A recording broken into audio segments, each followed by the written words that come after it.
Isang mapagpalang araw po sa bawat isa sa inyo, mga minamahal naming tagapakinig. Narito na naman po ang inyong lingkod upang samahan kayo sa isa na namang paglalakbay ng puso. Isang kwentong susubok sa tatag ng isang babae. Sabi nila, ang pundasyon ng isang pagsasama ay tiwala. Ngunit paano kung ang tiwalang iyon ay biglang gumuho dahil sa isang simpleng mensahe? Hanggang saan ang kayang tiisin ng isang pusong nagmamahal para lamang mapanatiling buo ang pamilyang kanyang pinakaiingatan? Halina't pakinggan natin ang unang kabanata ng kwento ni Liwayway. Ang halimuyak ng paboritong kaldereta ni Maro ang pumuno sa bawat sulok ng kanilang tahanan. Para kay Liwayway, ang amoy na iyon ay amoy ng pagmamahal ng isang masayang pamilya. Maingat niyang inayos ang mesa para sa dalawa. Kumikinang ang mga kubyertos, nakatayo ang dalawang kopita ng alak at may isang maliit na kandila sa gitna. Ika-10 anibersaryo nila ngayon. 10 taon ng pagsasama, 10 taon ng pag-ibig na inakala niyang walang hanggan. Nakangiti siyang tumingin sa wall clock. 7:00 na ng gabi. Anumang oras ay darating na si Maro mula sa trabaho. Inilabas niya ang kanyang telepono para sana i-text ang asawa nang biglang umilaw ang screen yon. Isang mensahe. Galing kay Maro. Isang matamis na ngiti ang gumuhit sa mga labi ni Liwayway. Inuna pa talaga siya nitong i-text. Binuksan niya ang mensahe. Handa nang makabasa ng isang matamis na pagbati. Ngunit ang mga salitang tumambad sa kanya ay tila mga punyal na sabay-sabay tumusok sa kanyang puso. I miss your scent, mahal. Can't wait for later. Tila huminto ang pag-ikot ng kanyang mundo. Nanlamig ang kanyang mga kamay at nabitawan niya ang hawak na sandok. Paulit-ulit niyang binasa ang mensahe. Nagbabaka sakaling namamalikmata lamang siya. Ngunit malinaw na malinaw ang bawat letra. Iyon ang pangalan ng asawa niya. Iyon ang numero nito. Pero hindi para sa kanya ang mensaheng iyon. Hindi niya iyon pabango. At higit sa lahat, magkasama sila dapat mamaya para sa kanilang anibersaryo. Hindi para sa isang tagpuan na puno ng pananabik. Hindi niya namalayan ang pagtulo ng kanyang mga luha. Ang init ng kalan sa kanyang likuran ay hindi sapat para pawiin ang ginaw na gumapang sa kanyang buong katawan. Sino? Sino si Mahal? Gaano na ito katagal? Maya-maya pa'y narinig niya ang tunog ng sasakyan ni Maro. Mabilis niyang pinunasan ang kanyang mga luha at huminga ng malalim. Pilit niyang pinakalma ang sarili. Kailangan niyang mag-isip. Kailangan niyang maging kalmado. Bumukas ang pinto at pumasok si Maro. Gwapo pa rin sa suot nitong office attire. Bagamat bakas na ang pagod sa muka.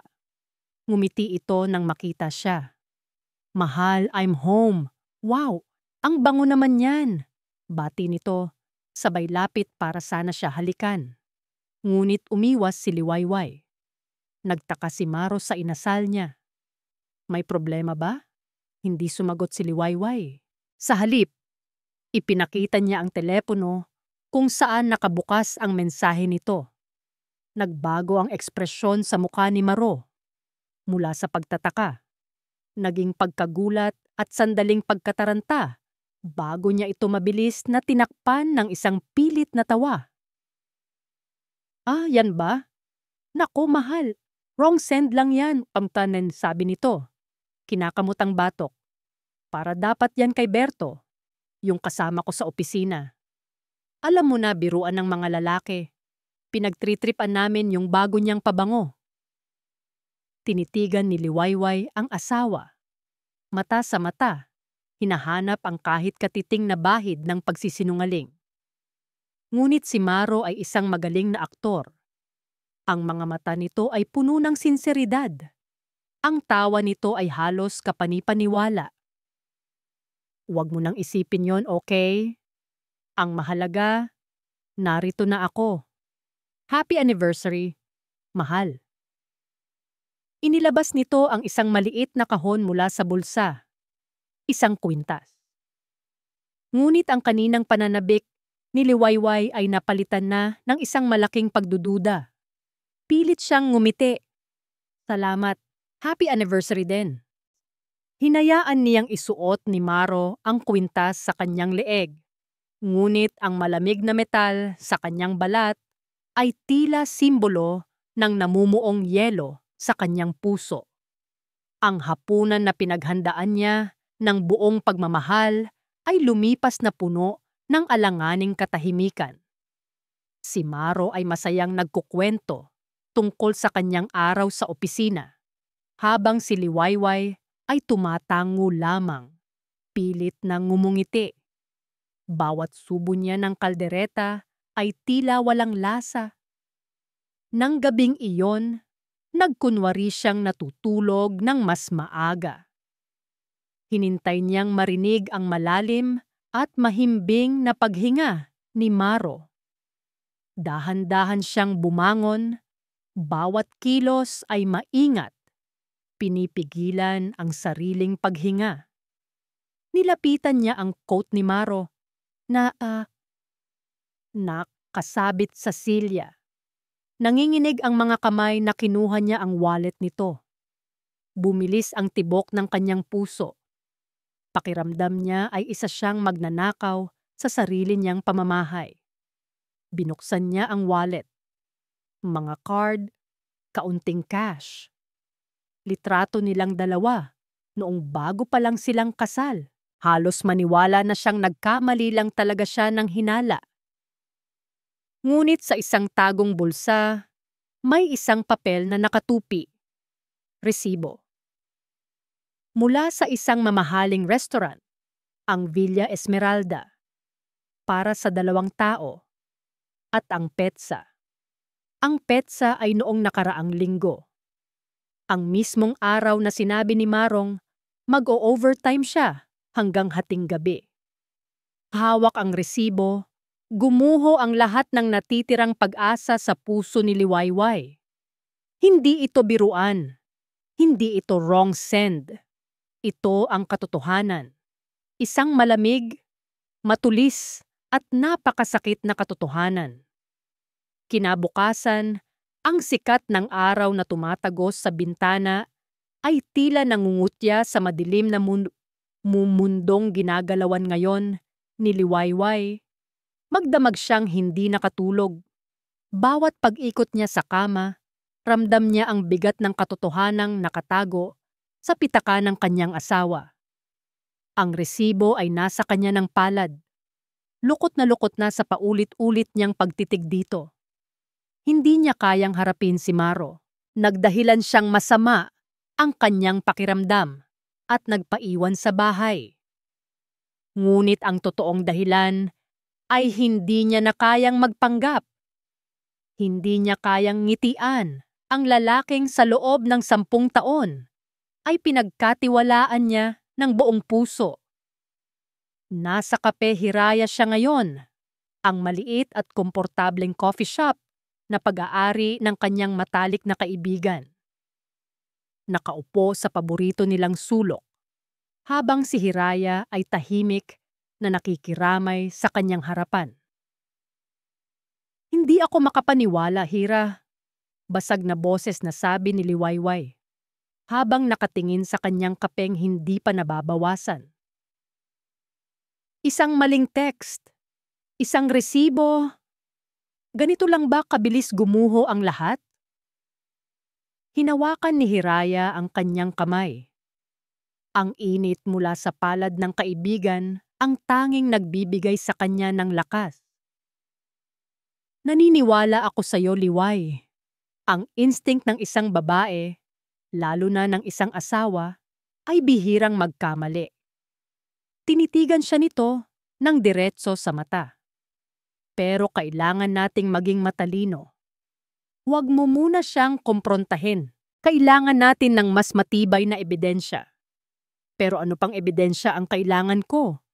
Malinaw na nagsisinungaling siya.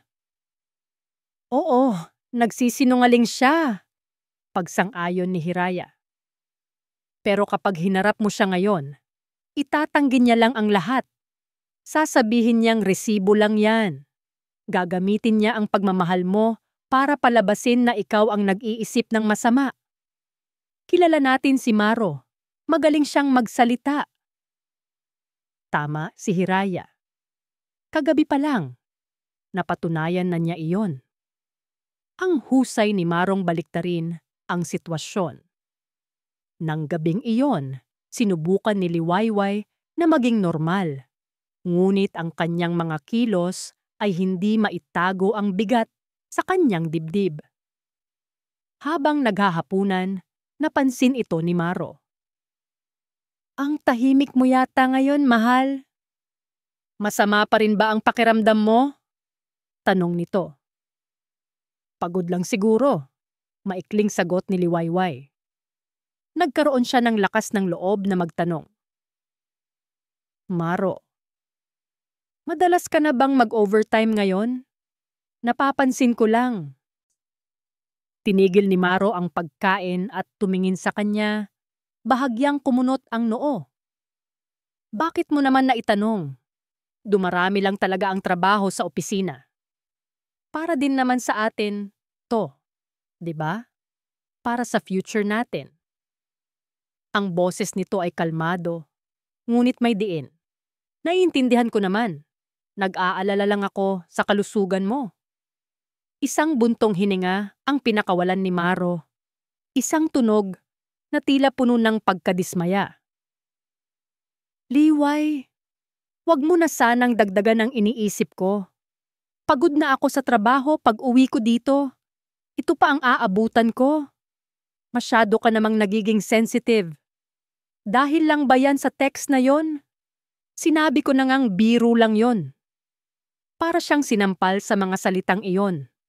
Siya pa ngayon ang may kasalanan. Siya pa ang sensitive. Siya pa ang nagbibigay ng problema. Ito na nga ba ang sinasabi ni Hiraya? Gaslighting. Ang galing-galing ni Maro dito. Hindi na siya kumibo. Tinapos na lang niya ang kanyang pagkain at naghugas ng mga plato habang hinuhugasan niya ang bawat pinggan. Kasabay nitong dumadaloy ang kanyang mga luha. Ngunit hindi na ito luha ng kalungkutan.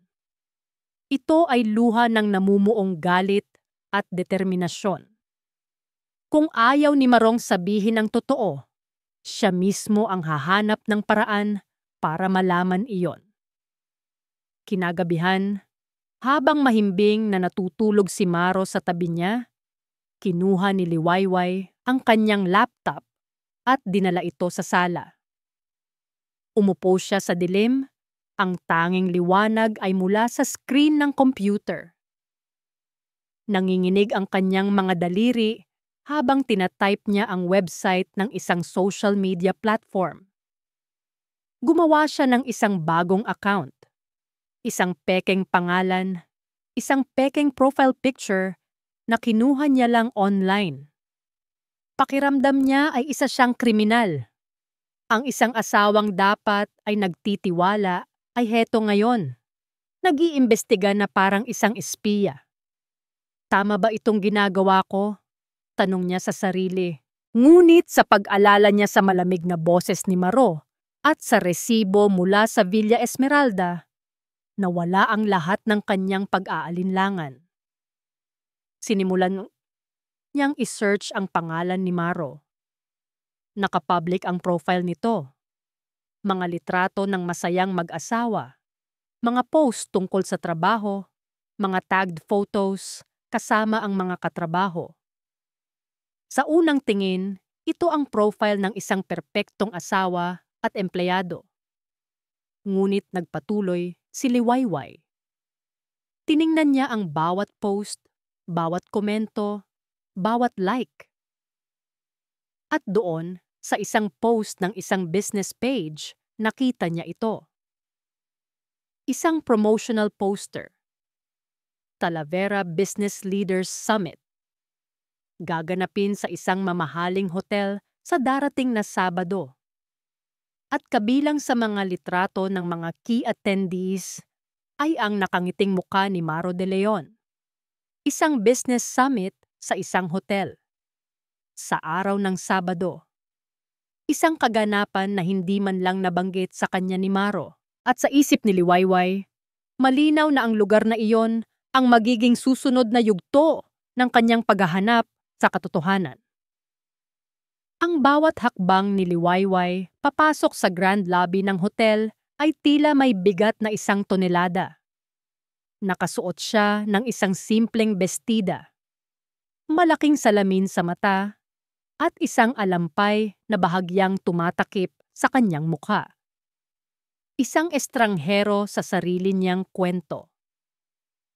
Bawat sulok ng lobby ay sumisigaw ng karangyaan. Mula sa naglalakihang chandelier hanggang sa makintab na sahig na marmol, kung saan halos nakikita niya ang sariling refleksyon. Isang babaeng naliligaw at durog ang puso. Humanap siya ng isang upuan sa pinakasulok na bahagi ng lobby, sa likod ng isang malaking halaman kung saan tanaw niya ang mga elevator.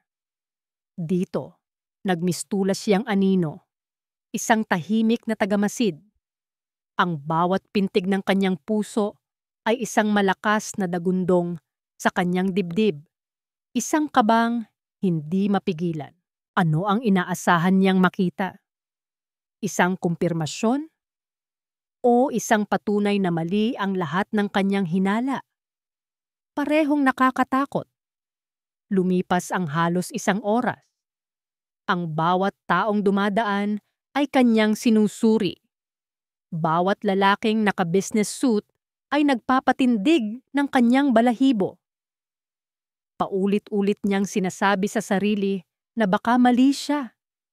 Baka isa lang talaga itong business summit. Baka napapraning lang siya. At pagkatapos nakita niya sila.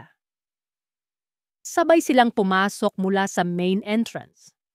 Nagtatawanan na parang sa kanila ang mundo. Si Maro, ang kanyang asawa, ay nakangiti ng napakatamis. Isang ngiting matagal na niyang hindi nakikita na para sa kanya. At sa tabi nito, nakakapit sa braso, ay isang babaeng pamilyar sa lahat. Ang maganda at tinitingalang si Congresswoman Amihan Reyes. Parang may pumigil sa paghinga ni Liwayway. Nanigas siya sa kanyang kinauupuan. Nakita niya ang paraan ng pagtingin ni Maro kay Amihan. Puno ng pagsamba. Puno ng pagnanasa. Nakita niya kung paano isinuklay ni Amihan ang buhok nito palayo sa mukha. Isang kilos na puno ng panunukso. At ang pinakamasakit sa lahat, nakita niya kung paano pinagsalikop ni Maro ang kanilang mga kamay habang naglalakad sila patungo sa elevator. Gumuho ang mundo ni Liwayway. Ang ingay ng lobby ay biglang nawala. Ang tanging naririnig niya ay ang pagsabog ng kanyang puso sa loob ng kanyang dibdib. Ang sakit ay hindi mailarawan. Isang pisikal na kirot na tila dumudurog sa bawat himaymay ng kanyang pagkatao. Sila. Sila ang tinutukoy sa text. Sila ang magkasama sa mamahaling restaurant. Sila ang dahilan ng lahat ng kasinungalingan.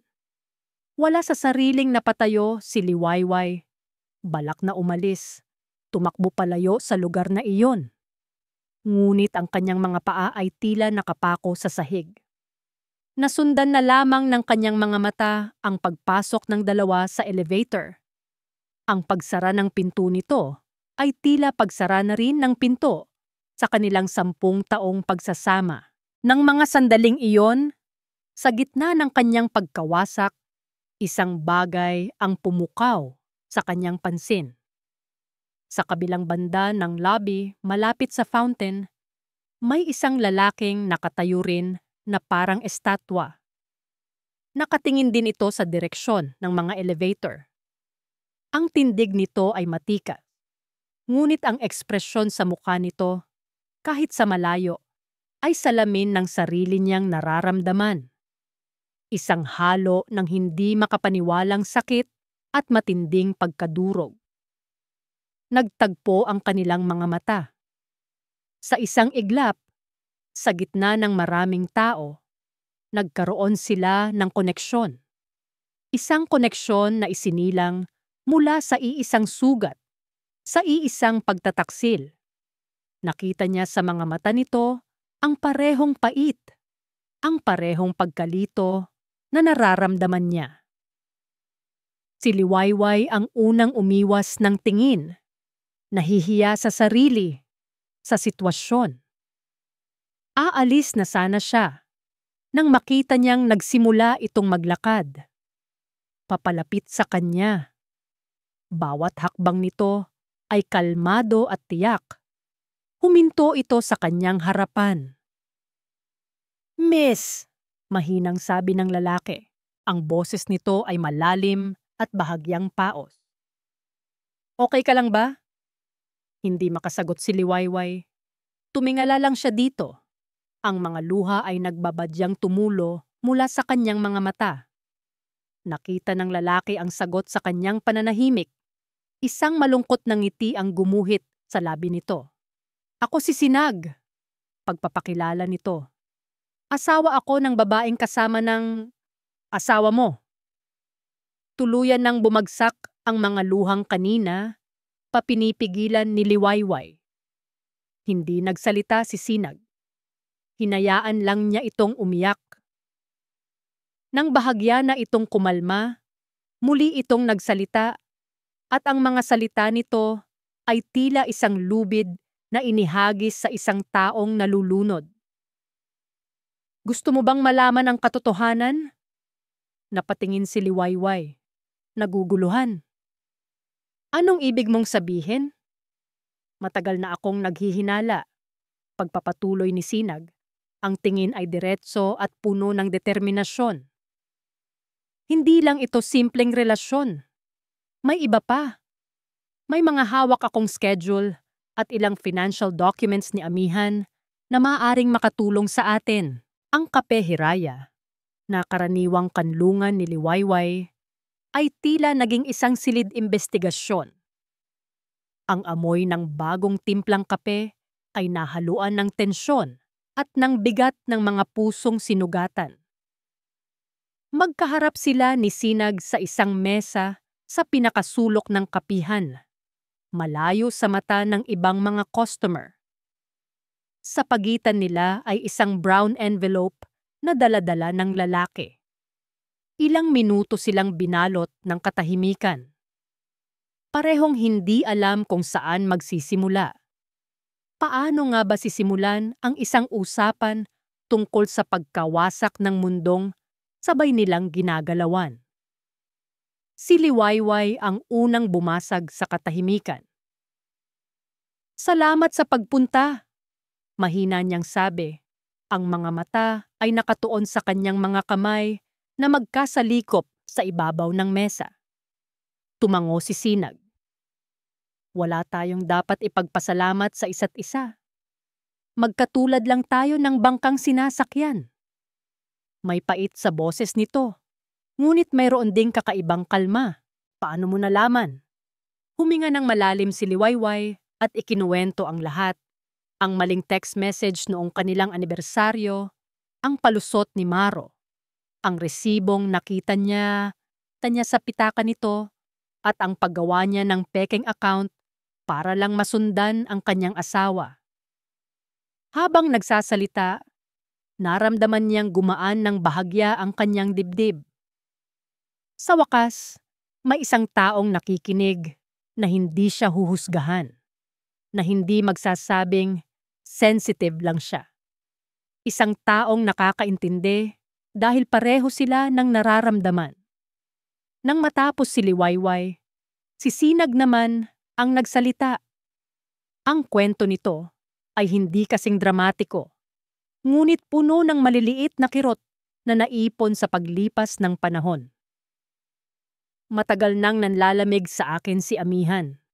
Pag-amin nito, laging busy sa trabaho, laging wala sa bahay. Normal lang daw sa isang politiko. Pero iba ang nararamdaman ko. Ang mga biglaang out-of-town trips na sa huli ko na lang nalalaman, ang mga mamahaling regalo na bigla na lang dumarating para sa kanya na hindi naman galing sa akin. Maliliit na bagay. Pero kapag pinagsama-sama mo, bubuo ng isang malaking kasinungalingan. Binuksan ni Sinag ang envelope at inilabas ang ilang piraso ng papel. Mga credit card statements ni amihan.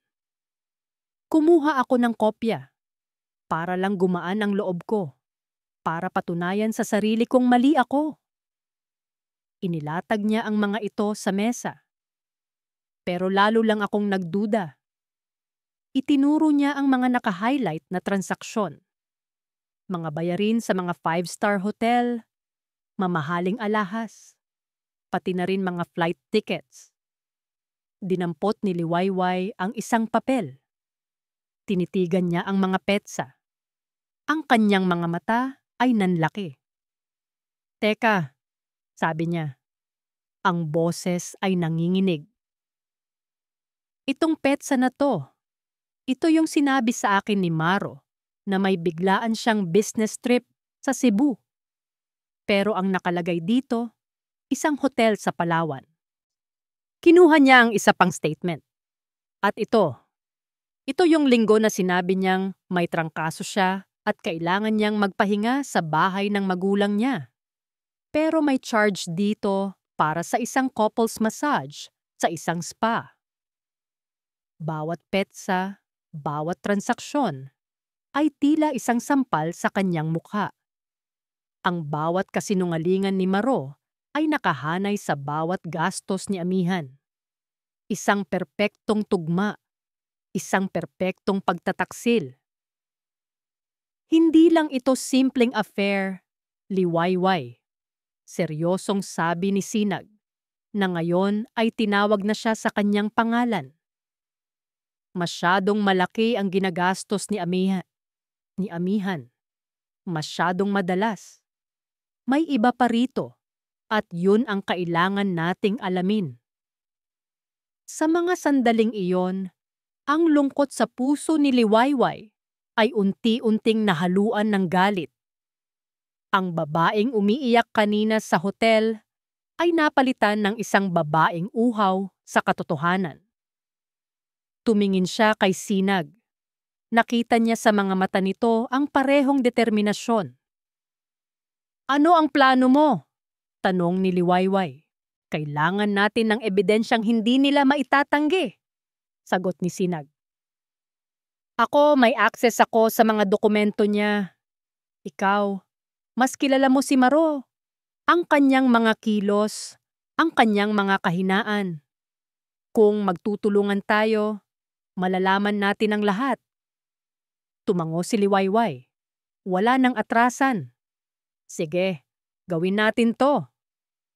Muli nilang sinuri ang mga papel. Bawat detalye ay kanilang pinag-aralan. Habang tinitingnan nila ang isa sa mga pinakabagong statement, isang partikular na transaksyon ang umagaw sa kanilang pansin. Mas malaki ito kaysa sa karaniwan. Isang transfer ng pera. Itinuro ito ni Sinag. Ano kaya to? Binasa ni Liwayway ang nakasulat na description sa tabi ng halaga. Ang mga salita ay tila sumaksak sa pinakamalalim na bahagi ng kanyang kaluluwa. Ang kanyang paghinga ay biglang naging mababaw. Nanlamig ang buo niyang katawan. Donation to the Aloma Aguilar Memorial Fund. Paulit-ulit niyang binasa ang pangalan. Hindi makapaniwala. Aloma Aguilar, ang pangalan ng kanyang yumaong ina. Ang Aloma Aguilar Memorial Fund. Ang mga salitang iyon ay umalingaw-ngaw sa isip ni Liwayway na parang isang sirang plaka. Hindi lamang ito isang pangalan. Ito ay ang buong pagkatao ng kanyang ina. Isang community nurse na inialay ang buong buhay sa pagtulong sa mga kapuspalad, lalo na sa mga bata. Bago ito pumanaw dahil sa sakit, ang tanging pangarap nito ay makapagtayo ng isang maliit na pediatric ward sa kanilang local public hospital. Ang pondong iyon ay itinatag ng komunidad at ng pamilya nila bilang pagpupugay sa alaala nito. Ito ang pangarap ng kanyang ina. Isang sagradong bagay para kay Liwayway. At ngayon, ang pangalang iyon ay nadungisan, nabahiran ng kasinungalingan ni Namaro at Amihan. Bakit? Kinabukasan, ang unang ginawa ni Liwayway ay puntahan ang Talavera Public Hospital. Ang lugar ay pamilyar sa kanya. Dito siya lumaki, naglalaro sa mga pasilyo habang nagtatrabaho ang kanyang ina. Dito niya huling nakasama ang kanyang ina. Bawat sulok ay may dalang alaala. Dumiretso siya sa opisina ng hospital director, isang matandang doktor na matalik na kaibigan ng kanyang ina. Si Dr. Chavez. Liwayway, Hija, napadalaw ka. Masayang bati ng doktor. Bagamat may bakas ng pag-aalala sa mukha nito nang makita ang itsura ni Liwayway. Ayos ka lang ba? Namumutla ka. Pilit na ngumiti si Liwayway. Ayos lang po, Tito. Dr. Chavez, may gusto lang po sana akong itanong tungkol sa pondo ni Mama. Nawala ang ngiti sa mukha ng doktor.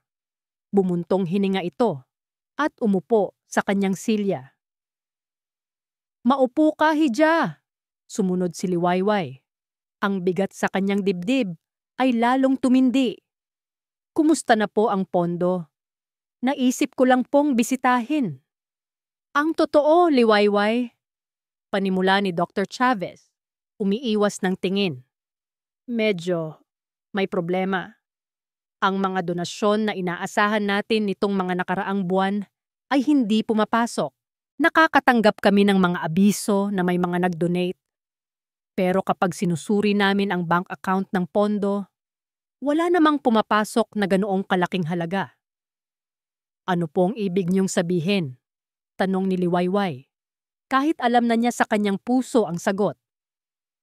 Ang asawa mo, si Maro. Pagpapatuloy ng doktor. Siya ang inassign mong tumulong sa amin sa pamamahala ng pondo.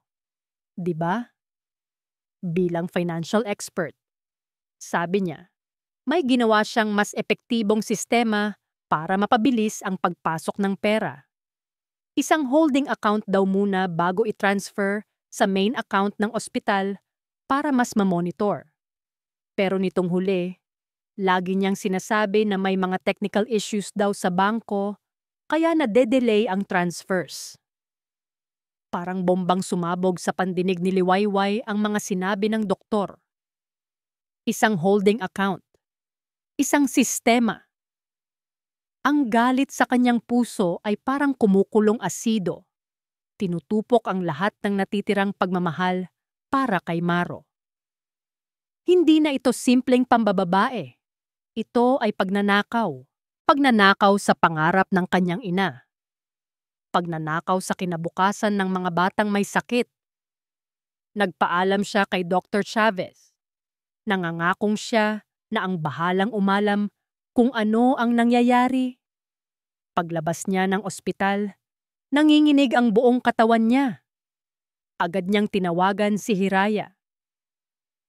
Hira, kailangan ko ng tulong mo, sabi ni Liwayway. Hindi na maitago ang galit at panginginig sa boses. Yung pinsan mo na nagtatrabaho sa bangko, pwede mo ba siyang pakiusapan? Kinagabihan sa isang video call na kasama rin si Sinag, ibinahagi ni Hiraya ang kanyang natuklasan. Ang kanyang pinsan, sa takot na mapahamak, ay nagbigay ng impormasyon ng palihim. Kinumpirma niya liway. Malungkot na sabi ni Hiraya. May holding account nga na nakapangalan sa pondo. Pero ang pera, hindi napupunta sa account ng ospital. Ito ay regular na tinatransfer sa isang corporate account. Isang kumpanya na tinatawag na Luz de Leon Realty. De Leon? Tanong ni Sinag. Tumango si Liwayway. Ang lalamunan ay tila may nakabara. Apelyido ng nanay ni Maro at ang Luz, yun ang pangalan niya. Isang shell corporation, sabi ni Sinag, ang panga ay nagtagis. Gumagamit sila ng isang lehitimong pondo para makapangolekta ng donasyon. At pagkatapos ay nililipat ang pera sa sarili nilang kumpanya. At ang congresswoman, ginagamit niya ang kanyang impluensya para hikayatin ang mga mayayamang negosyante na mag-donate, para palabasin na isa siyang pilantropo. Ang buong iskema ay malinaw na ngayon. Isang perpektong krimen. Isang walang pusong plano na binuo ng dalawang taong pinagkatiwalaan nila. Ang sakit na nararamdaman ni Liwayway ay lumagpas na sa pagiging isang asawang niloko. Ito na ngayon ang sakit ng isang anak na niyurakan ng alaala ng ina. Anong susunod nating gagawin? Tanong ni Hiraya. Tumingin si Liwayway kay Sinag sa screen, pagkatapos ay kay Hiraya. Ang mga luha sa kanyang mata ay natuyo na. Ang pumalit dito ay isang malamig at matigas na determinasyon. Hindi sila pwedeng manalo, sabi niya. Ang boses ay matatag. Hindi ko hahayaang dungisan nila ang pangalan ng nanay ko. Biglang nagsalita si Sinag. May nakita akong post sa social media page ni Amihan, sabi nito. Mag-oorganisa sila ng isang malaking charity ball sa susunod na buwan, sa Villa Esmeralda. Ang pangalan ng lugar ay tila isang multo mula sa nakaraan. Ang lugar kung saan sila unang kumain sa labas. Ang pangalan ng event, pagpapatuloy ni Sinag, ay Gabi ng Pag-asa para sa mga bata. Isang fundraising event para sa Aloma Aguilar Memorial Fund. Isang halakhak na walang saya ang kumawala sa lalamunan ni Liwayway. Hindi makapaniwala sa kapal ng mukha ng mga ito. Gagamitin pa nila ang mismong pondo na ninanakawan nila para makakuha ng mas maraming pera at papuri mula sa publiko. Doon, sa harap ng kanyang laptop, sa gitna ng kanyang mga kaalyado, nabuo ang isang plano sa isip ni Liwayway. Ang gabi ng kanilang pagtataksil ay magiging gabi rin ng kanilang pagbagsak. Ang mga sumunod na araw ay naging laro ng anino para kay Liwayway. Ang bawat kilos niya sa loob ng sariling pamamahay ay maingat at pinag-iisipan. Nagpapanggap siyang isang mapagmahal na asawa sa harap ni Maro. Ngumingiti, naghahanda ng pagkain, ngunit sa likod ng mga matatamis, ng ngiting iyon ay isang pusong nag-aapoy sa galit at isang isip na abala sa pagbuo ng isang plano. Ang komunikasyon nila ni Sinag ay naging mas palihim sa pamamagitan ng isang bagong email address at isang prepaid na numero. Bawat impormasyong kanilang nalilikom ay parang isang piraso ng puzzle na unti-unting bumubuo sa karumal-dumal na larawan ng katotohanan. Ngunit habang lumalalim ang kanilang investigasyon, isang malamig na takot ang nagsimulang gumapang sa puso ni Liwayway. Kalaban nila ang isang makapangyarihang kongresista. Gaano kalayo ang kaya nitong gawin para protektahan ang kanyang mga sikreto? Isang hapon, habang nag-iisa si Liwayway at naglilinis ng bahay, isang marangyang itim na sasakyan ang huminto sa tapat ng kanilang gate. Hindi niya ito pinansin sa una. Iniisip na baka sa kapitbahay lang. Ngunit ilang sandali pa, narinig niya ang katok sa pinto.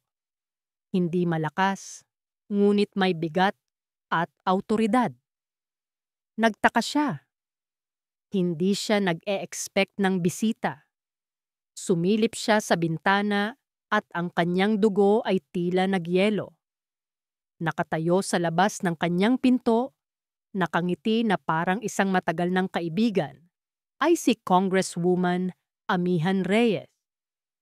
Parang may humablot sa kanyang hininga. Anong ginagawa niya dito? Paano niya nalaman kung saan siya nakatira?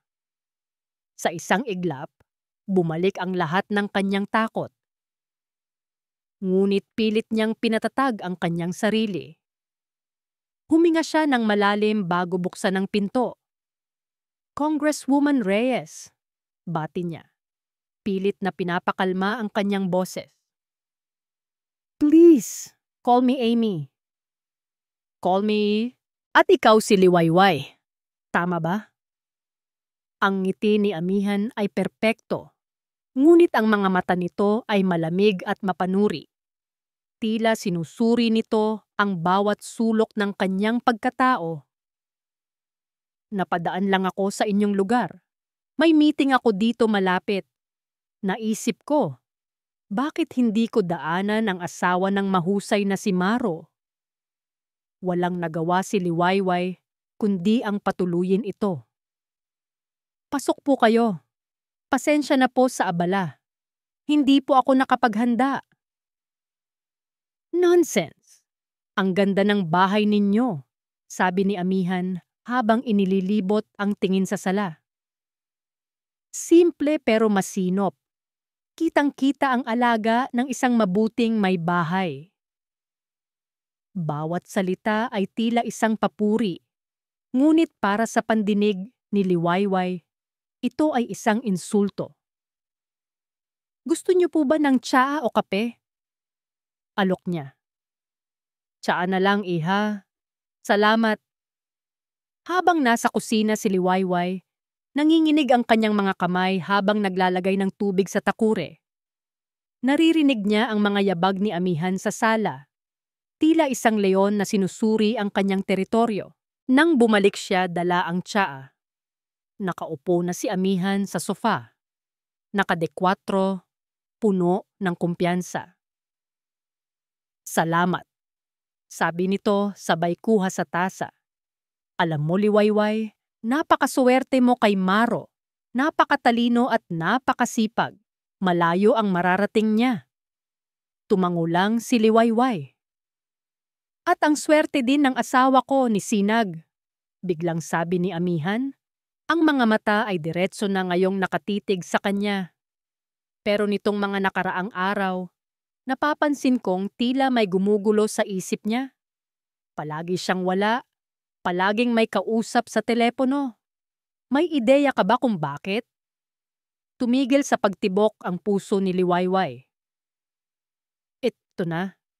Ito na ang simula. Wala po, Congresswoman. Hindi ko po alam. Isang maliit na tawa ang kumawala kay Amihan. Ganun ba? Akala ko pa naman ay may alam ka. Ibinaba nito ang tasa ng tsaa. Ang ngiti ay nawala na sa mukha nito. Pinalitan ng isang seryoso at malamig na ekspresyon. Liwayway, sa mundo ng politika at sa mundo ng negosyo, napakahalaga ng tiwala at loyalty. Mahirap sirain ang mga bagay na matagal nang naitayo.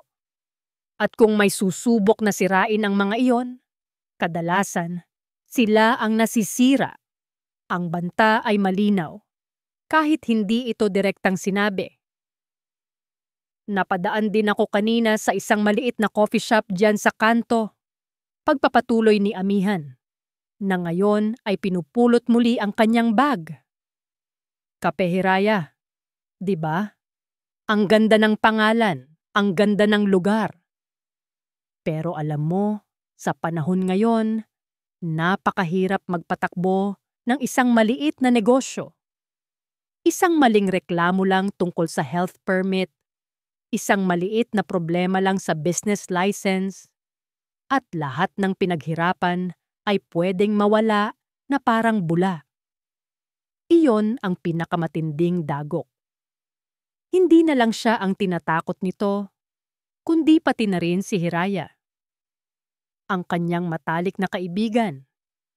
Ang taong walang ibang ginawa, kundi tulungan siya. Naramdaman ni Liwayway ang pag-akyat ng galit sa kanyang dibdib. Tinatalo ang kanyang takot. Tumayo siya. Tinitigan niya si Amihan. Hindi na nanginginig. Salamat po sa pagdalaw, Congresswoman. Ang boses niya ay kalmado, ngunit matatag. Natigilan si Amihan kakonstanhi hindi inaasahang pagbabago sa kilos ni Liwayway. Ngumiti itong muli, isang ngiting mapanlinlang. Walang anuman, mauna na ako. At Liwayway, mag-ingat ka. Mahirap ang buhay. Mas mainam na manatili na lang sa tahimik. At sa mga salitang iyon, tumalikod na ito at lumabas ng pinto. Naiwan si Liwayway na nakatayo sa gitna ng sala. Ang puso ay kumakarera. Ang takot ay nandyan pa rin. Ngunit ngayon ay may kasama na itong tapang. Ang pagbabanta ni Amihan ay hindi siya pinahina. Sa halip, binigyan siya nito ng mas matinding dahilan para lumaban. Habang pinoproseso niya ang lahat, biglang nag-vibrate ang kanyang telepono sa bulsa. Isang mensahe mula sa isang numerong hindi pamilyar. Binuksan niya ito. Ang mga mata ay nanlalaki sa bawat salitang kanyang binabasa. Alam ko ang ginagawa ninyo. May hawak akong ebidensya na sisira sa kanila. Mag-ingat ka. Ang misteryosong text message ay parang isang sinag ng liwanag sa gitna ng kadiliman. Paulit-ulit itong binasa ni Liwayway. Ang bawat salita ay nagbibigay sa kanya ng halo-halong kaba at pag-asa. Sino ito? Paano nito nalaman ang kanilang ginagawa? Kakampi ba ito o isang patibong? Agad niyang ipinadala ang screenshot ng mensahe kay Sinag. Nagkasundo silang kailangan nilang mag-ingat ng husto.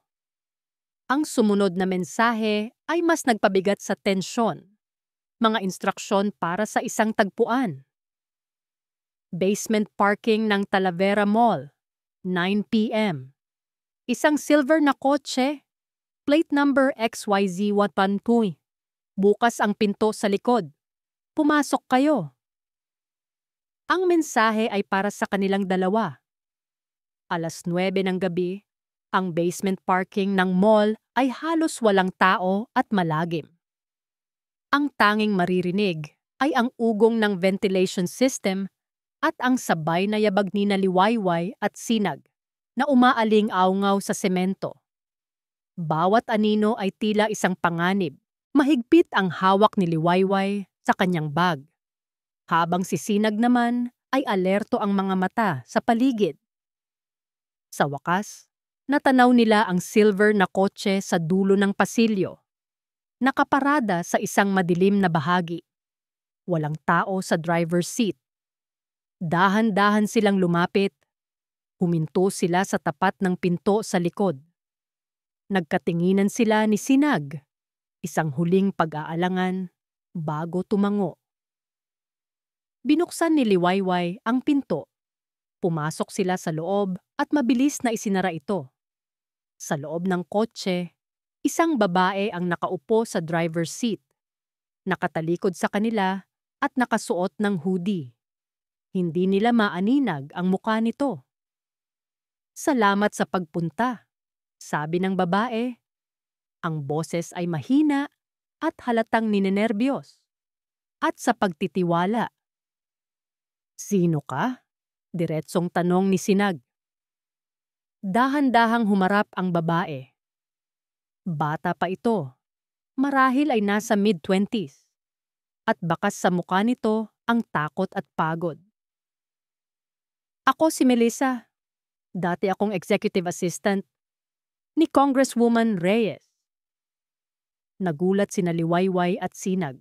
Ang taong kaharap nila ay galing mismo sa kampo ng kaaway. Bakit mo kami tinutulungan? Tanong ni Liwayway. Isang mapait na ngiti ang gumuhit sa labi ni Melissa. Dahil nakita ko ang lahat. Ang kasakiman niya. Ang kalupitan niya. Tinanggal niya ako sa trabaho dahil lang sa isang maliit na pagkakamali.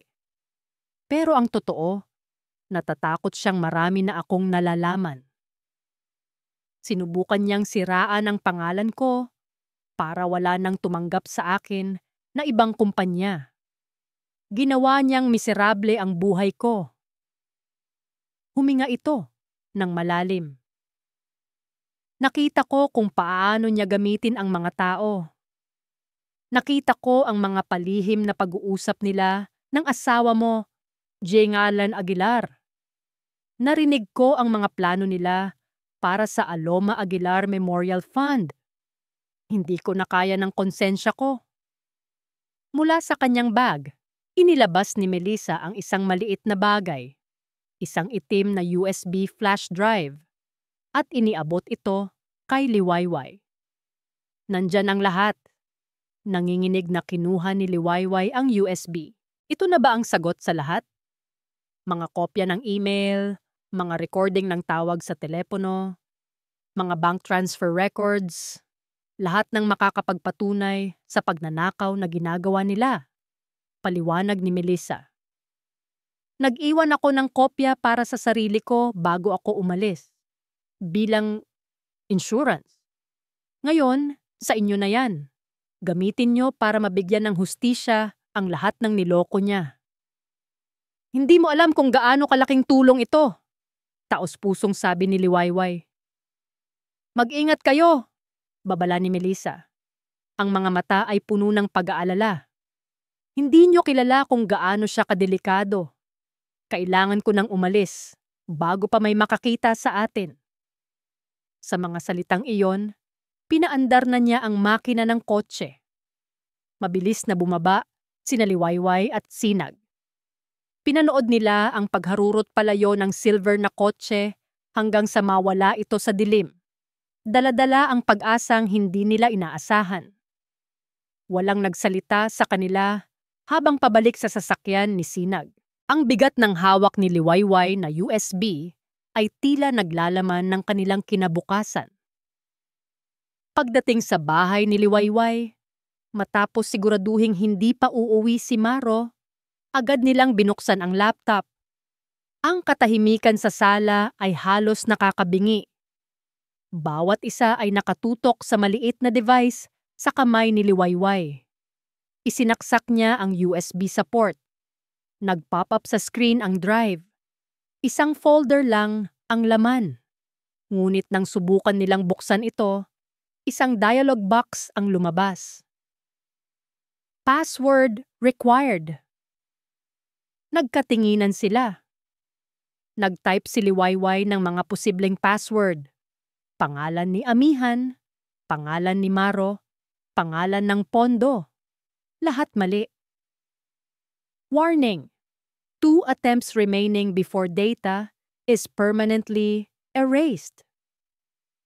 Nanlamig ang kanilang mga kamay. 2 subok na lang. Ang lahat ng ebidensya, ang lahat ng kanilang pag-asa ay nakasalalay sa 2 pagkakataon. Isang maling hula pa at lahat ay mawawala na parang bula. Ang babala sa screen ng laptop ay tila isang bombang nagbibilang ng oras. 2 pagkakataon, 2 hula para buksan ang kahon ng katotohanan o habambuhay na isara ito. Ang hangin sa sala ni Liwayway ay mabigat, halos mahirap hingahan. Nakatitig lang sila ni Sinag sa kumukurap na cursor sa password field. Bawat isa ay nag-iisip ng malalim. Ano sa tingin mo? Basag ni Liwayway sa katahimikan. Ang boses ay bahagyang nanginginig. Ano ang posibleng password na ilalagay ng isang taong tulad ni Melissa? Isang bagay na madali niyang matatandaan, pero mahirap hulaan ng iba. Siguro pangalan ng magulang niya o alagang aso. Suhestyon ni Sinag. Ngunit umiling lang siya. Hindi, masyadong simple. Kung ako si Melissa, pipili ako ng isang bagay na may personal na kahulugan. Isang bagay na simbolo ng kanyang galit kay amihan. Nag-isip silang muli, mga pangalan, mga petsa, mga lugar. Sinubukan nilang ilagay ang sarili sa posisyon ng isang taong tinanggalan ng trabaho at siniraan. Ano ang pinakamahalaga sa iyo na kinuha niya? Subukan natin ang hustisya, sabi ni Liwayway. O, katotohanan. Itinaype ni Sinag ang salitang hustisya. Pinindot niya ang enter. Incorrect password, 1 attempt remaining. Isang malalim na buntong hininga ang pinakawalan ni Sinag. Habang si Liwayway naman ay napapikit sa frustration. Isa na lang. Ang lahat ng kanilang pinaghirapan. Ang mga gabing walang tulog, ang takot, ang sakit, ay nakasalalay sa huling pagtatangkang ito. Kapag nagkamali sila, balik sila sa simula, na wala ng alas laban sa 2 taong dahan-dahang sumisira sa kanilang buhay. Sandali, sabi ni Sinag. Ang mga mata ay nakapikit na tila may inaalala. May isang bagay siyang madalas banggitin noon. Isang bagay na lagi niyang ipinagmamalaki. Pero kasabay nito, tila isang bagay na isinusumpa niya. Tumingin sa kanya si Liwayway. Naghihintay. Ang anak namin, malungkot na sabi ni Sinag. Si Miguel. Mahal na mahal niya ang pangalan na yan, ang ideya ng pagkakaroon ng anak. Pero ang pag-aalaga, ang sakripisyo, lagi niyang sinasabi na hadlang yon sa kanyang career. Palagi niyang sinasabi na ang araw ng kapanganakan ni Miguel ang pinakaimportante at pinakamahirap na araw ng buhay niya. Isang alaala ang biglang pumasok sa isip ni Sinag. Isang gabi, umuwi siyang lasing si amihan mula sa isang party. Nakita niya itong nakatitig sa litrato ng kanilang anak. Narinig niya itong bumulong, "Kung hindi ka lang dumating, siguro mas malayo na ang narating ko ngayon." Ang mga salitang iyon ay tumatak sa puso ni Sinag na parang isang mainit na bakal. Ang birthday ng anak natin, bulong ni Sinag, mas para sa sarili niya kaysa kay Liwayway. Tumingin siya kay Liwayway. Ang mga mata ay puno ng pait at isang kakaibang katiyakan. Iyon kaya? Isang bagay na napaka-personal sa kanya. Isang bagay na simbolo ng kanyang sakripisyo. Isang bagay na hinding-hindi iisipin ng iba na gagawin niyang password. Nag-alinlangan si Liwayway. Masyadong malayo ang ideya, ngunit wala na silang ibang pagpipilian. Tumango siya.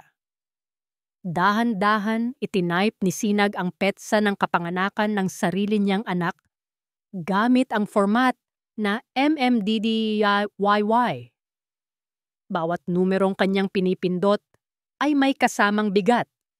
Ang kanyang mga daliri ay bahagyang nanginginig. Huminga siya ng malalim bago pindutin ang enter. Saglit na nag-freeze ang screen. At pagkatapos, bumukas ang folder. Tumambad sa kanila ang isang listahan ng mga file, mga dokumento, mga audio recording, mga spreadsheet. Ang kanilang mga mata ay sabay na nanlaki. Nagtagumpay sila.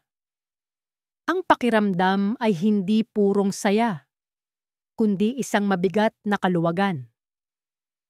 Nagawa natin. Halos pabulong na sabi ni Liwayway, hindi makapaniwala. Ngunit ang kanilang tagumpay ay panandalian lamang. Kasabay ng pagbukas ng folder, narinig nila ang tunog ng isang sasakyan na pumarada sa labas. At pagkatapos, ang tunog ng susi sa pinto. Nagkatinginan sila. Ang kanilang mga mukha ay puno ng panik. Si Maro. Umuwi siya ng mas maaga kaysa sa inaasahan. "Itago mo yan," nagmamadaling sabi ni Liwayway. Mabilis na tinanggal ni Sinag ang USB. Sinubukan ni Liwayway na isara ang laptop ngunit huli na ang lahat. Bumukas ang pinto at pumasok si Maro, dala-dala ang kanyang briefcase.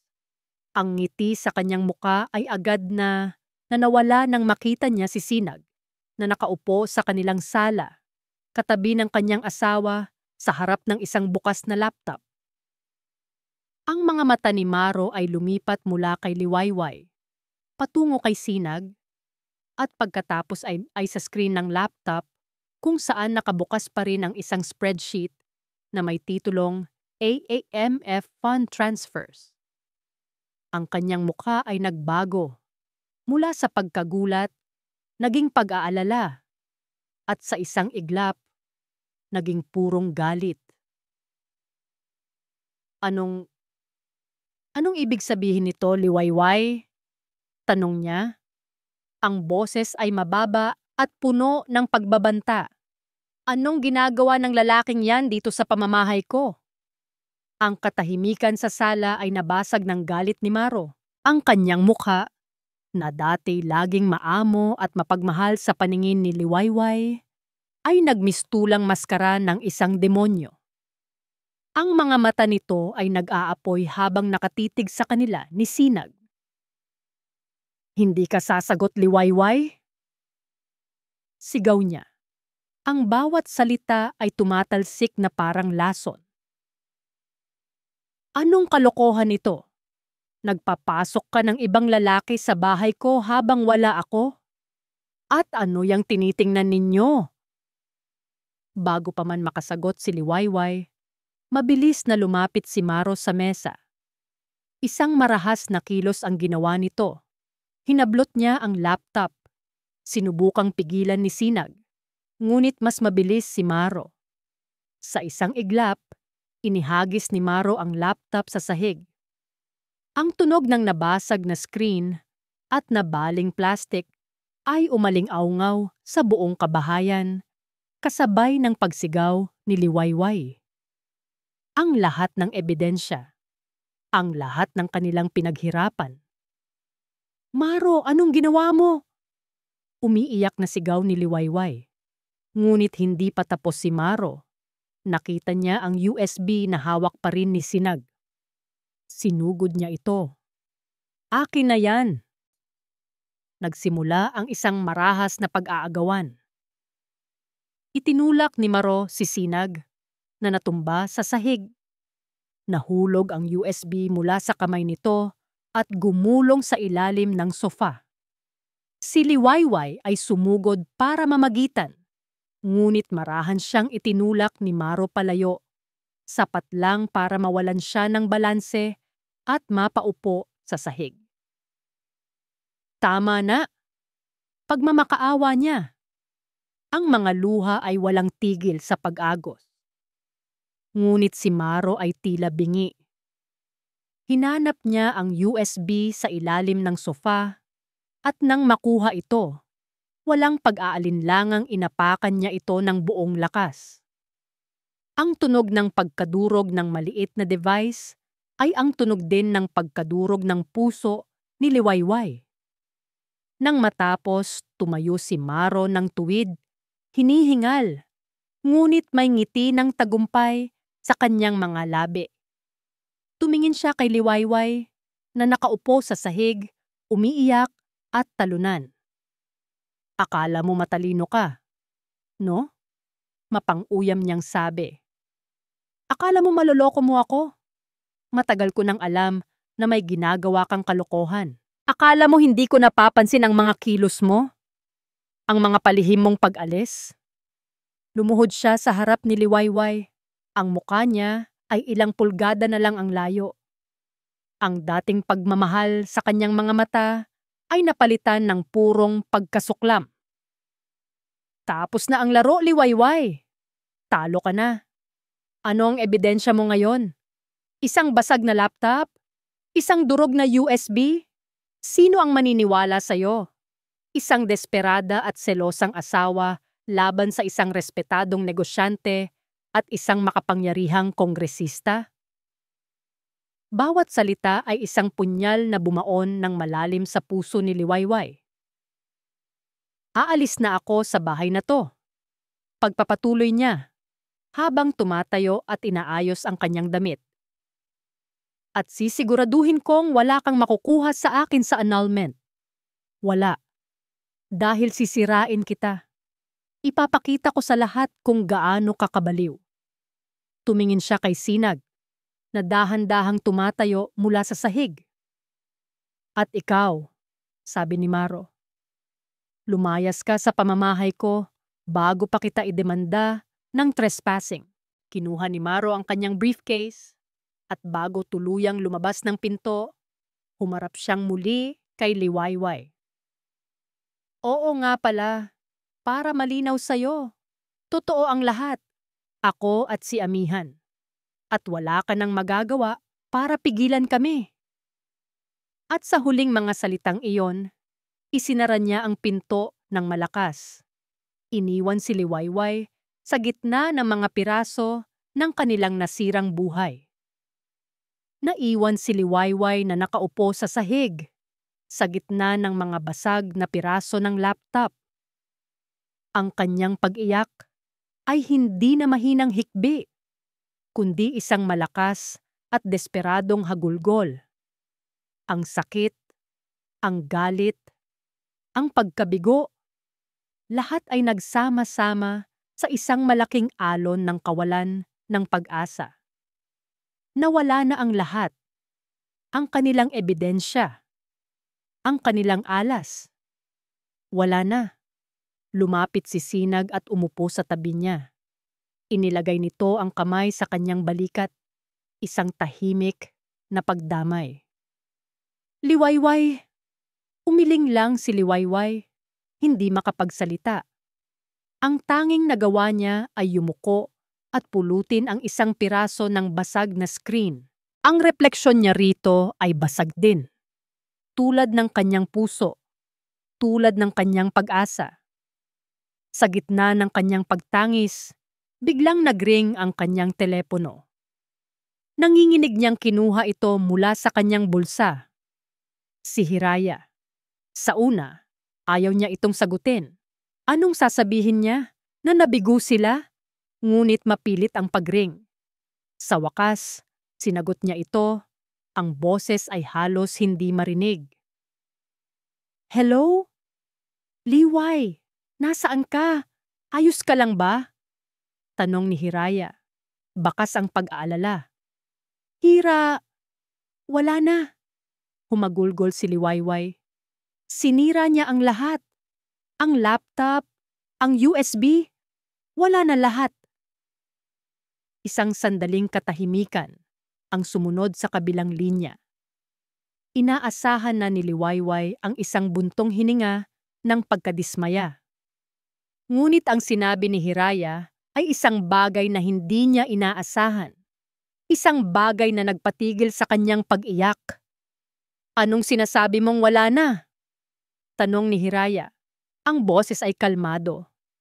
Liway, gumana. Nasa cloud na ang lahat. Diaz. Ang mga salita ni Hiraya ay tumagos sa pandinig ni Liwayway na parang isang himala. Nasa cloud na ang lahat. Ano? Nalilitong tanong ni Liwayway. Ang mga luha ay biglang natigil. Bago kayo magkita ni Sinag kanina, paliwanag ni Hiraya sa kabilang linya, kinausap ko yung pinsan kong IT.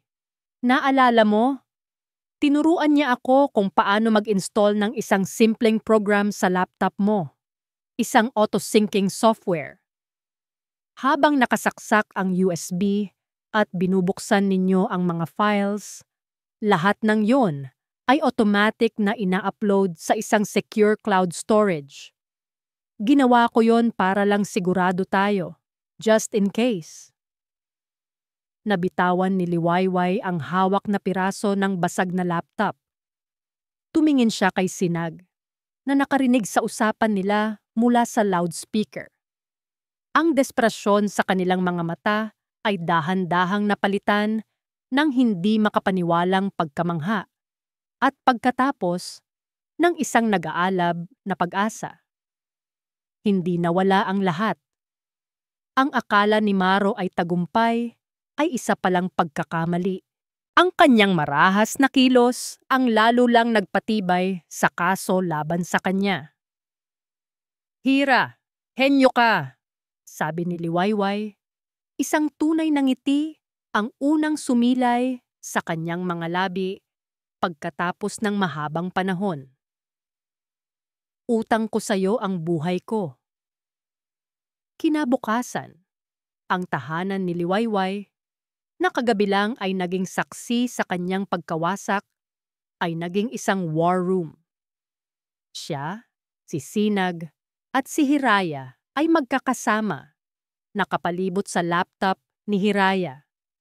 Sa screen, nakalatag ang lahat ng ebidensya, bawat email, bawat recording, bawat bank statement, ligtas at kumpleto. Ang Liwayway na kaharap nila ngayon ay hindi na ang babaeng umiiyak. Ang pighati ay naroon pa rin, isang sugat na hindi basta-basta maghihilom. Ngunit sa ibabaw ng sakit na iyon ay may isang bagong patong ng katatagan. Isang determinasyong hindi na matitinag. Hindi na siya ang biktima. Siya na ngayon ang magiging tagapaghatid ng hustisya. Ito ang plano. Simula niya, ang boses ay matatag at puno ng awtoridad. Ang charity ball, doon natin gagawin ang lahat. Sa mismong entablado na inihanda nila para sa kanilang kasikatan, doon din sila babagsak. Pinag-aralan nilang mabuti ang bawat detalye ng plano. Si Sinag, gamit ang kanyang mga koneksyon, ay palihim na nakipag-ugnayan sa ilang mga respetado at pinagkakatiwalaang mamamahayag. Hindi niya ibinigay ang lahat ng detalye, sinabi lang niya na may isang malaking istorya ng korupsyon na sasabog sa gabing iyon at kailangan nilang nandoon. Si Hiraya naman ang naatasan sa technical side. Nag-download sila ng mga kopya ng lahat ng ebidensya sa maraming device. Inihanda niya ang isang maikling presentasyon, isang slideshow ng mga email at bank statement, at isang audio clip ng pinakamatibay na recording ng pag-uusap nina Maro at Amihan tungkol sa paglilipat ng pera. Ang lahat ng ito ay handang i-play sa malaking screen ng events hall sa isang pindot lang. At si Liwayway, siya ang magiging sentro ng lahat. Siya ang haharap sa kanila. Ilang araw bago ang charity ball, pumasok si Liwayway sa isang department store. Dati, ang pinipili niyang mga damit ay simple at may kulay na beige o puti. Mga kulay na hindi nakakaagaw ng pansin. Mga kulay na sumisimbolo sa kanyang pagiging anino ng kanyang asawa. Ngunit ngayon, nilagpasan niya ang mga iyon. Ang kanyang mga mata ay napako sa isang damit. Isang kulay dugong pula na bestida. Simple ang hiwa nito, ngunit elegante. Ang kulay ay simbolo ng tapang, ng galit, ng kapangyarihan. Ito ang isusuot niya. Sa huling gabi bago ang kaganapan, tumayo si Liwayway sa harap ng salamin sa kanyang kwarto. Hawak-hawak ang pulang bestida. Ang kwarto ay puno ng mga alaala ni Maro, ngunit hindi na siya nasasaktan. Ang mga alaalang iyon ay mga multo na lamang ng nakaraan. Mga paalala sa babaeng dati niyang pagkatao. Ang babae sa salamin ay iba na. Ang kanyang mga mata ay hindi na puno ng luha, kundi ng isang matigas na determinasyon. Ang kanyang mga balikat ay tuwid, Hindi na siya asawa ni Maro de Leon na niloko. Siya si Liwayway Aguilar, ang anak ni Aloma Aguilar. At ipaglalaban niya ang pangalan ng kanyang ina at ang kanyang sariling dangal. Kinuha niya ang kanyang telepono at tiningnan ang isang lumang litrato, isang masayang larawan nila ng kanyang ina sa labas ng Talavera Public Hospital. Para ito kay Mama, bulong niya sa kanyang refleksyon sa salamin. Huminga siya ng malalim at pagkatapos ay idinugtong, "At para sa akin." Handa na siya. Ang Villa Esmeralda Events Hall ay kumikinang sa karangyaan. Ang mga naglalakihang chandelier ay nagbibigay liwanag sa daan-daang bisita na nakasuot ng kanilang pinakamagagarang kasuotan. Ang lahat ay naroroon, mga politiko, mga negosyante, ang alta sosyedad ng Talavera. Ang lahat ay nagtipon para sa iisang layunin. Ang suportahan ang Gabi ng Pag-asa para sa mga bata, ang charity ball na inorganisa ng butihing Congresswoman Amihan Reyes at ng kanyang kasosyo sa proyektong ito, ang magaling na si Mr. Marangal de Leon. Sa gitna ng lahat, si Amihan at Maro ay ang perpektong larawan ng kapangyarihan at pagkakawanggawa.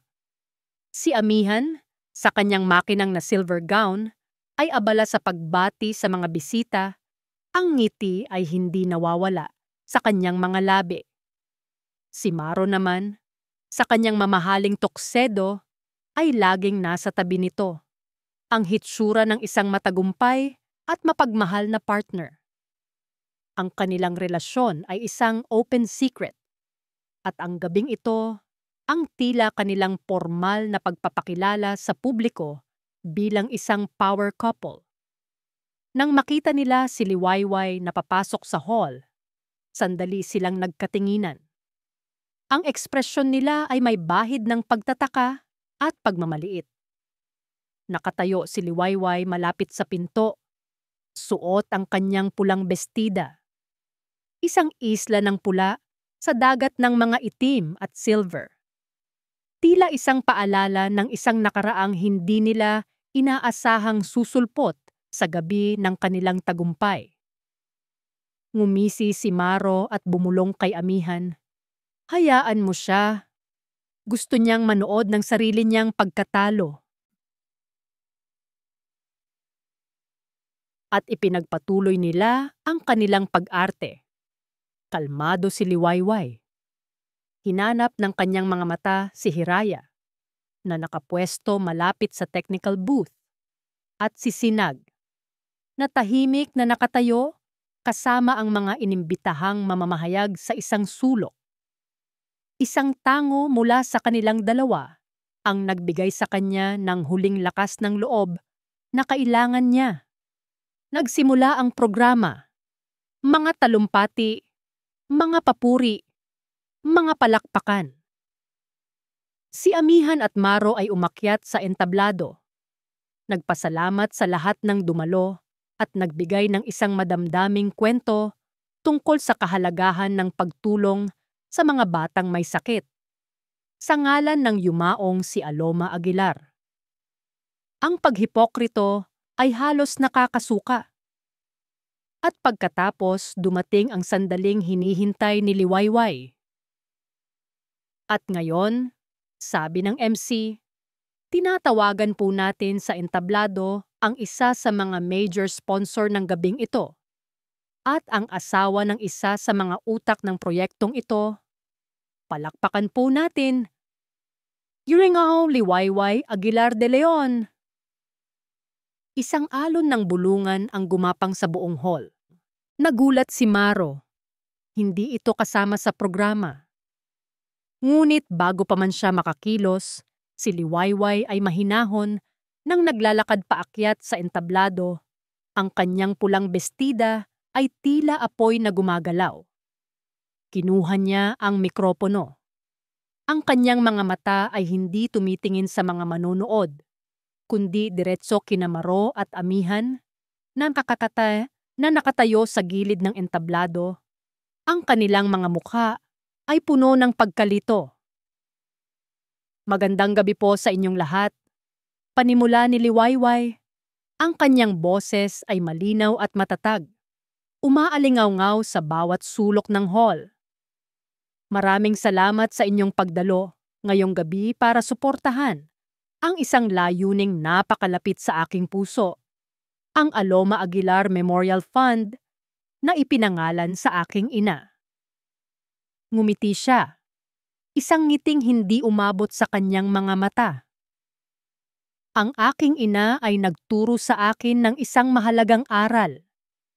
Ang katotohanan, gaano man kasakit, ay laging lalabas. At ngayong gabi, nais kong ibahagi sa inyo ang katotohanan. Podpate, biglang namatay ang mga ilaw sa entablado at ang malaking screen sa likuran na kanina'y nagpapakita ng logo ng charity ay umilaw. Ang nakikita ninyo, pagpapatuloy ni Liwayway, habang lumalabas sa screen ang isang kopya ng email, ay isang pag-uusap sa pagitan ng aking asawa, si Marangal de Leon, at ni Congresswoman Amihan Reyes. Ang bulungan sa hall ay naging isang malakas na ugong. Ang mga kamera ng mga mamamahayag ay nagsimulang mag-flash. Ito ay tungkol sa pagtatayo ng isang holding account para sa mga donasyon. Sumunod na lumabas sa screen ang isang bank statement na may mga arrow na nakaturo sa mga transaksyon, malalaking halaga na inililipat mula sa Aloma Aguilar Memorial Fund Holding Account patungo sa isang kumpanyang tinatawag na Luz de Leon Realty. Ang muka ni Maro ay namutla, si Amihan ay nanigas, ang kanyang perpektong ngiti ay naglaho. At kung hindi pa po sapat yan, sabi ni Liwayway, habang nagbibigay ng senyas kay Hiraya, isang audio recording ang biglang umaling-awngaw sa buong hall. Ang boses ni Maro at Amihan, malinaw at hindi maikakaila. Boses ni Amihan, sigurado ka bang ligtas yang paglipat ng pera, Maro? Baka may makahalata. Boses ni Maro, relax, mahal. Ako ang bahala. Ang mga tanga sa ospital, tiwalang-tiwala sa akin. At ang asawa ko, masyado siyang abala sa pagiging perpektong may bahay para mapansin ang kahit ano. Ang huling mga salita ay tila isang dagundong ng kulog. Ang buong hall ay natahimik sa pagkabigla, bago sumabog sa galit at hindi makapaniwalang mga sigaw. Si Maro ay sumugod patungo sa technical booth. Ngunit huli na ang lahat. Ang katotohanan ay naisiwalat na. Sa gitna ng kaguluhan, bumukas ang mga pinto ng hall. Pumasok ang mga pulis, kasama ang mga ahente mula sa National Bureau of Investigation na inabisuhan ni Sinag kanina lang. Dire-diretso silang lumapit sa entablado. Mr. Marangal de Leon, Congresswoman Amihan Reyes, inaaresto po namin kayo para sa kasong malversation of public funds at estafa. Ang mga flash ng kamera ay walang tigil. Ang mga reporter ay nagsisiksikan. Si Maro at Amihan, ang kaninang nagniningning na bituin ng gabi, ay ngayon mga kriminal na pinupusasan sa harap ng lahat. Habang dinadaan sila palapit kay Liwayway, tumigil si Maro. Ang mga mata nito ay puno ng galit na hindi masukat. Sisirain kita, bulong nito. Ngunit si Liwayway ay hindi natinag. Tinitigan niya ito ng diretso sa mata. Ang kanyang muka ay kalmado. Hindi siya umiyak. Hindi siya ngumiti. Tumayo lang siya roon, matatag, habang ang hustisya na matagal niyang ipinaglaban ay nagaganap sa kanyang harapan. Lumipas ang ilang buwan. Ang iskandalong yumanig sa Talavera ay unti-unti nang napalitan ng ibang mga balita, ngunit ang epekto nito ay nanatili. Nasa bago niyang apartment si Liwayway, isang maliit na espasyo na siya mismo ang nag-ayos, puno ng liwanag at mga halaman. Nakabukas ang telebisyon habang nagtitimpla siya ng kape. Isang pamilyar na balita ang kanyang narinig. Hinatulan na ng korte ngayong araw ng habambuhay na pagkakakulong sina dating Congresswoman Amihan Reyes at negosyanteng si Marangal de Leon, matapos mapatunayang nagkasala sa kasong pandarambong. Huminto si Liwayway sa kanyang ginagawa. Tinitigan niya ang screen kung saan ipinapakita ang mga kwa, kina Maro at Amihan habang isinasakay sa van ng kulungan. Ang kanilang mga mukha ay gusot, malayo sa dating kumpiyansa at kapangyarihan. Walang tuwa o paghihiganti sa puso ni Liwayway. Sa halip, isang malalim na pakiramdam ng kapayapaan ang bumalot sa kanya. Isang malalim na hininga ang kanyang pinakawalan. Isang hininga na tila naglabas ng lahat ng bigat na matagal niyang pinasan. Tapos na. Sa wakas, tapos na ang lahat. Kinuha niya ang kanyang telepono at idinial ang isang pamilyar na numero. "Hello?" Sagot ng isang masayang boses sa kabilang linya. Sinag, "Kumusta?" Ngiti ni Liwayway. "Liway, napatawag ka. Mabuti lang ako dito sa probinsya. Ang hangin, sariwa, ang buhay payapa." Masayang kwento ni Sinag. Nagsimula na ito ng isang maliit na farm at resort sa bayan ng kanyang mga magulang. Napanood mo ba ang balita? "Oo, ngayon lang." "Kung ganoon, opisyal na," sabi ni Sinag. Tapos na ang isang kabanata ng buhay natin. Mayroong katahimikan sa pagitan nila. Hindi awkward, kundi puno ng pag-unawa. "Liway, salamat sa lahat. Sa tapang mo." "Salamat din sa'yo, Sinag.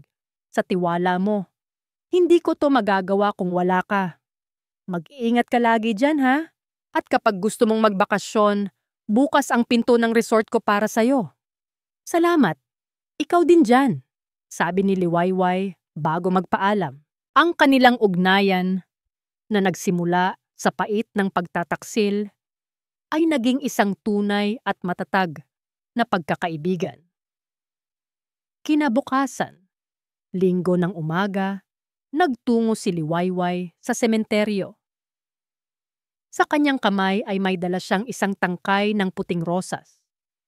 Lumapit siya sa puntod ng kanyang ina. Nilinis niya ito ng bahagya at inilagay ang bulaklak sa florera. Umupo siya sa damuhan. Hinahaplos ang malamig na marmol kung saan nakaukit ang pangalan, Aloma Aguilar. "Ma," mahina niyang sabi, habang ang hangin ay marahang dumadampi sa kanyang mukha.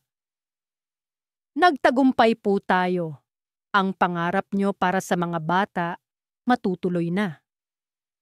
Ang Aloma Aguilar Memorial Fund ay naisauli na. Sa tulong ng komunidad at ng bagong pamunuan ng ospital, doble pa ang nalikom na pondo." Si Liwayway ay inanyayahang maging isang honorary board member, isang tungkuling tinanggap niya ng buong puso. Ang groundbreaking para sa bagong pediatric ward ay nakatakda na sa susunod na linggo.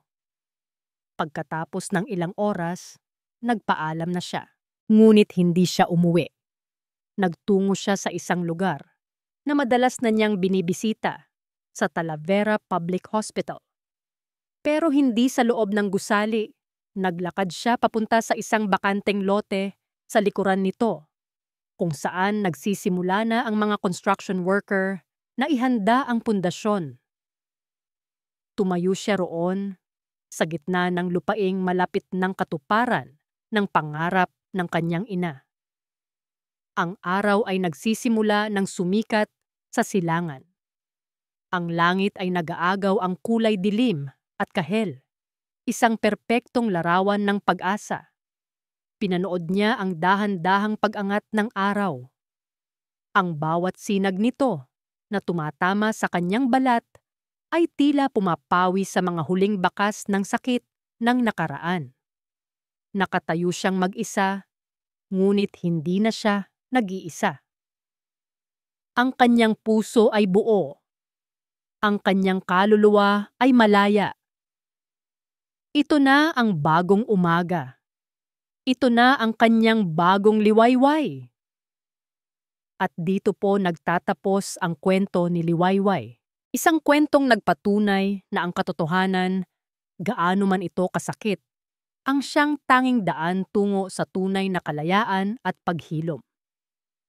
Ang pinakamahalagang aral na iniiwan sa atin ng kwentong ito ay ang walang hanggang lakas na matatagpuan sa loob ng isang babae. Ipinakita sa atin ni Liwayway na kahit gaano pa kadilim ang gabi ng pagtataksil at kabiguan, laging may sisikat na bagong umaga. Ang kanyang paglalakbay ay isang paalala na ang ating halaga ay hindi nakadepende sa pagmamahal ng iba, kundi sa kung paano natin kayang bumangon, ipaglaban ang tama, at muling buuin ang ating sarili mula sa mga pirapiraso ng ating nakaraan. Maraming salamat po sa inyong walang sawang pagsubaybay at pakikinig sa kwento ni Liwayway. Ang inyong suporta ang nagbibigay sa amin ng inspirasyon upang magpatuloy sa paglikha ng mga kwentong pumupukaw sa puso at isipan. Nais po naming marinig ang inyong saloobin. Ano po ang masasabi ninyo sa kwento ni Liwayway? At anong klaseng mga kwento pa po ang nais ninyong marinig sa aming channel sa mga susunod na araw? Mangyari po lamang na i-comment sa ibaba. Hindi dito nagtatapos ang ating paglalakbay. Marami pa pong kwentong kasing ganda at mas puno ng aral dito sa aming channel. Kung nagustuhan nyo ang kwentong ito, ay like, i-share sa pamilya at mga kaibigan at mag-subscribe na rin para lagi kayong updated sa mga susunod pa naming kwento. I-click nyo ang notification bell para kayo ang unang makarinig kapag may bago kaming upload. Pagpalain po kayo ng Panginoon, kayo at ang inyong buong pamilya. Hanggang sa muli. Sweet Kilig PH.